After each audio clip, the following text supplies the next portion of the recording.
Mercedes seems to have established an extremely impressive development path for the W15, and during the upcoming Grand Prix in Hungary, they are likely to showcase a much better performance than last year. The team is gearing up for significant upgrades at Hungary, and latest statements made by Hamilton and Wolff indicate that we will have two very competitive W15s.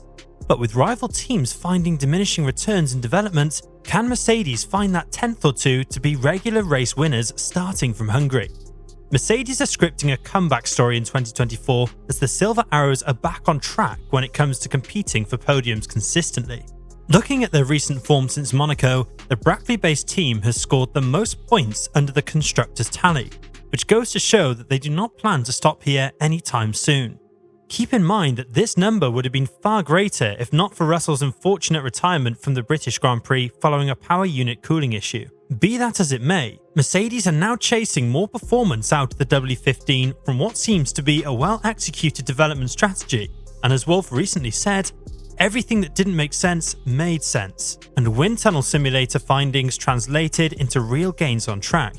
While you could argue Russell's win at Austria was one of pure luck, the W15 was only about 2/10 off the leading Red Bull and McLaren on a track that has not suited the Mercedes package within the past decade. Also, telemetry data clearly shows that the W15 was the overall fastest package at Silverstone across all types of conditions. The British GP in particular provided the team with the chance to gather crucial data about the well-performing W15 around different conditions, which no doubt the team will use to build on for the upcoming races.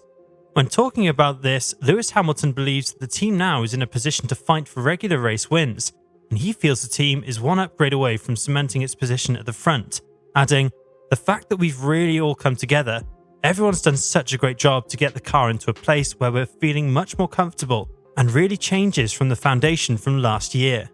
So not leaving on a low, leaving on a high, which has been our goal. There's still a long way to go, but the car by no means is the quickest on the grid right now. I think we are super close, and I think hopefully with the next upgrade, perhaps we will be in an even stronger position to really be fighting at the front row more consistently." The Hungarian race weekend will be pivotal for Mercedes, as these upgrades will determine the W15's future and potentially the W16's as well. At Budapest, Mercedes will work on the W15's underfloor, revising the floor roofing and diffuser design, and subsequently will make changes to the car's upper bodywork. The first major breakthrough came at Monaco, when Mercedes introduced a new front wing specification. This update was made to enlarge the W15 setup window, as data pointed out that the old front wing's unique design was only favouring a specific cornering speed, leading to a bleak window of performance. At Austria, Mercedes introduced another upgrade under improved cooling, making a tweak to the vanity panel on the nose of the W15. This part was carried over to Silverstone, hinting at a potential damper upgrade which would go hand in hand to deliver a more stable platform for the W15. These upgrades were accompanied by a series of other fresh components, be it track-specific or lightweight parts in the subsequent rounds, which has now made the W15 responsive over a wide range of conditions, ride heights and downforce levels. Moreover, these changes corrected the previously inconsistent correlation back at the Mercedes wind tunnel, giving the team great confidence moving forward. At Hungary, Mercedes will introduce updates surrounding the underfloor, making revisions to the floor roof tunneling and diffuser potentially, as the team still feels the W15 lacks peak downforce compared to Red Bull and McLaren, aimed at improving the car's overall through-corner performance. Bodywork updates are also expected, notably to the engine cover and possibly side pods as well, which will be revisions aimed at enhancing the W15's aerodynamic efficiency. Mercedes since Barcelona have been pretty quiet in the development race, just introducing track-specific upgrades here and there. But following back-to-back race wins, the team is on a charge here, chasing performance gains as they now confidently know what seems to be working and what isn't. The most important thing to keep in mind is the fact that the issue they had with the simulator now doesn't seem to be present. The car is not bouncing anymore around high-speed corners. The amount of downforce the engineers believe could be extracted is now being extracted without any hiccups. According to Formula Uno, the most important part of the Budapest upgrade package is going to be the revisions made to the underfloor, as it is the hub of downforce. And according to very reputable sources, this upgrade package is believed to produce a 10th of lap time gain. Toto Wolff was positive about the incoming upgrades to Budapest, adding, "When you consider that 5 races ago we weren't even a contender for the podium, which looked like the 3rd year of non-performance, then it clicked," he explained. "Suddenly everything that didn't make sense made sense, and the results of the development directions are back, like in the old days. We are finding performance, we're putting it on the car, and it translates into lap time.